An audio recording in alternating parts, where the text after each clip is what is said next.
자, 오늘 우리가 들어가 볼 이야기는요, 예루살렘의 심장부, 명절로 시끌벅적한 성전에서 벌어진 아주 위험한 토론에 대한 겁니다.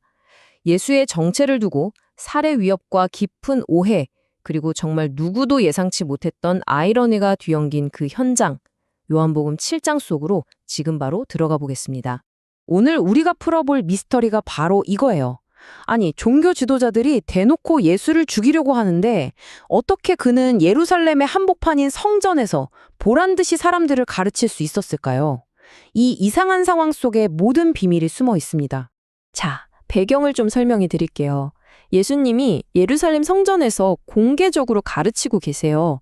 근데 다른 지역에서 온 순례자들은 잘 몰랐지만 예루살렘에 사는 사람들은 다들 알고 있었죠.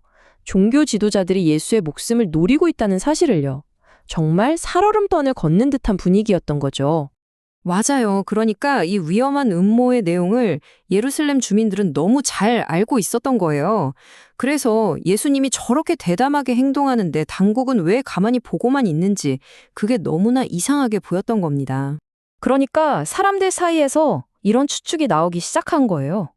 아니, 이거 혹시 당국이 몰래 저 사람을 메시아로 인정한 거 아니야? 달리 설명할 방법이 없었거든요. 요한복음을 보면 예루살렘에서 이런 가능성이 공개적으로 논의된 건 이때가 처음입니다.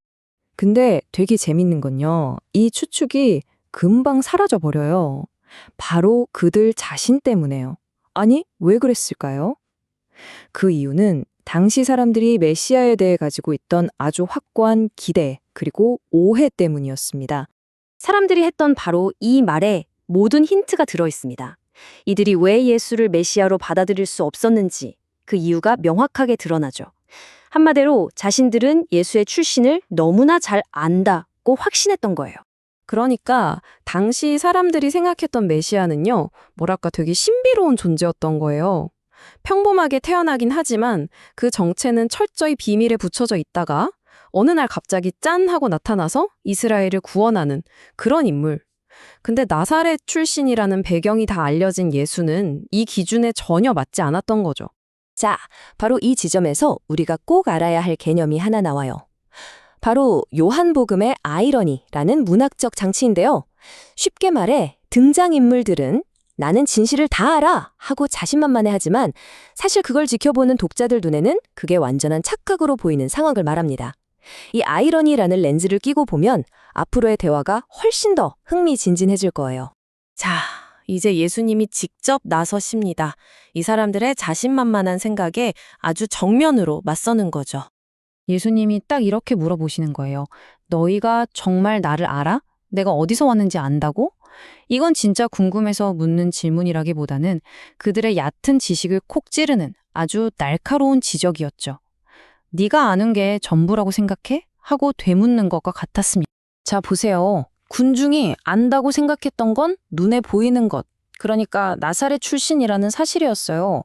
근데 예수님이 말씀하시는 진짜 기원은 뭐죠? 바로 그들을 보내신 분, 즉 하나님께로부터 왔다는 거.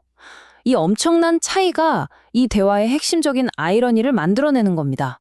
그러니까 예수님 논리는 이거예요. 너희가 정말 하나님을 안다면 하나님이 보낸 나를 당연히 알아봤을 거다. 근데 못 알아보잖아? 그럼 너희는 하나님을 모르는 거야. 와, 이건 뭐 그들의 종교적인 자부심의 근간을 완전히 흔들어버리는 선언이었죠. 자, 이렇게 도발적인 말을 들었으니 사람들이 가만히 있을 리가 없죠.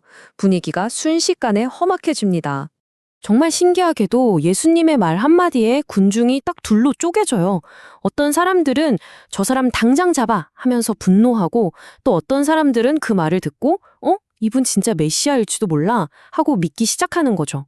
정말 극과 극의 반응이 동시에 터져 나온 겁니다. 그런데 여기서 또 이상한 일이 벌어져요. 사람들이 예수를 잡으려고 했는데 이상하게 못 잡아요. 성경은 이걸 뭐라고 설명하냐면 아직 그의 때가 아니었기 때문이라고 말합니다. 뭔가 보이지 않는 힘이 작용하고 있는 듯한 그런 느낌을 주죠. 결국 이 서문이요, 저 위, 그러니까 종교 지도자들의 귀에까지 들어갑니다. 상황이 이제 개인적인 차원을 넘어서 공식적으로 움직이기 시작하는 거예요. 평소엔 으르렁대던 바리새인과 사두개인들이 예수라는 공동의 적 앞에서 하나가 돼서 마침내 체포조, 즉 성전 경비대를 보냅니다. 갈등이 최고조에 달한 거죠. 자, 이제 성전 경비대까지 동원된 이 일촉즉발의 상황에서 예수님이 마지막으로 한마디를 툭 던지십니다. 근데 이 말이 또 엄청난 오해와 아이러니를 불러일으켜요. 예수님은 곧 떠날 거라고, 너희가 나를 찾아도 찾지 못할 거고 내가 있는 곳엔 올 수도 없을 거라고 말씀하세요. 자, 이 말을 들은 사람들은 또 무슨 생각을 했을까요? 당연히 또다시 문자 그대로만 받아들입니다. 아니, 나사렛 출신인 거 다 알고 어디 사는지도 뻔히 아는데 대체 어디로 가길래 우리가 못 찾는다는 거야? 군중들은 머릿속이 복잡해졌겠죠. 이 뻔한 사실을 안다고 생각했던 그들의 확신이 이 심오한 말 앞에서 완전히 무너지는 순간입니다. 그래서 나온 추측이 이거예요. 완전 비꼬는 투로 말이죠. 아, 설마 저 멀리 이방 땅에 흩어져 사는 우리 동포들한테 가려는 건가? 가서 헬라인들이나 가르치려고 하고 비웃은 거죠. 그런데요, 이 비웃음이요, 정말 소름 돋는 예언이 되고 맙니다. 이게 바로 이 이야기의 클라이맥스, 궁극의 아이러니입니다. 첫째, 사람들은 그냥 다른 동네로 이사가나 생각했지만 예수님은 자신의 죽음과 부활, 그리고 승천이라는 차원이 다른 여정을 말씀하신 거였고요. 둘째, 그들이 비꼬으면서 던진 말, 이방인을 가르칠 건가? 이게 실제로 기독교 복음이 나아갈 미래가 되어버렸죠. 그리고 마지막으로 가장 결정적인 아이러니는 우리가 지금 읽고 있는 이 요한복음 자체가 바로 그 예언 속 이방인들을 위해 쓰여졌을 가능성이 아주 높다는 겁니다. 정말 놀랍지 않나요? 자, 오늘 이야기의 마지막 질문입니다. 우리도 혹시 그렇지 않을까요? 내가 뭔가를 다 안다, 확실하다고 믿는 그 순간, 바로 그 확신 때문에 더 크고 놀라운 진실을 놓치고 있는 건 아닐까요? 한번 곰곰이 생각해 볼 문제인 것 같습니다.